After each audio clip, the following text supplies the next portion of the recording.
எல்லாருடைய அரசியல் வாழ்க்கையும் பூஜ்ஜியத்துல தாங்க நான் முடியும். அது இயற்கையினுடைய நியதி. எல்லா பெரிய தலைவர்கள் இருந்து பாருங்க. ஏன்னா ஃபைனலா பதவியெல்லாம் இல்லாம தோல்ல துண்டை போட்டு வீட்டுக்கு போகணும். அப்படித்தான் அரசியல்வாதியினுடைய வாழ்க்கை இருக்கணும். யாருமே ஹைலி எல்லாம் அரசியல் வாழ்க்கையை முடிக்க முடியாது. பதவி இல்லாம தான் போவீங்க.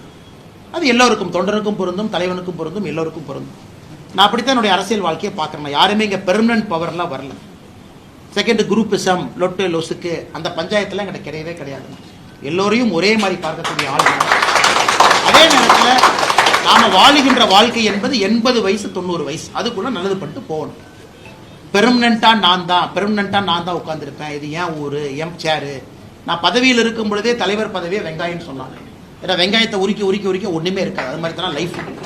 அதனால அன்பு நண்பருக்கு எல்லோருக்கும் நான் சொல்லிக் கொள்வது, இந்த சமூக வலைதளத்தில் சண்டை போடாது. அதெல்லாம் வெட்டி வேலை, அதில் எந்த பிரயோஜனம் இல்லை. அரசியல் மாற்றம் ஒரு நாள் அது நடந்தே தீரும் தமிழகத்தில். அது யாராலும் தடுக்க முடியாதுங்க. அந்த நாளுக்காக காத்திருக்கும். இடையில இது நடக்கும் அது நடக்கும். அதனால என்னுடைய ஆதரவாளர்ல யாரும் இல்லைங்கண்ணா, எல்லாரும் நண்பர்கள்.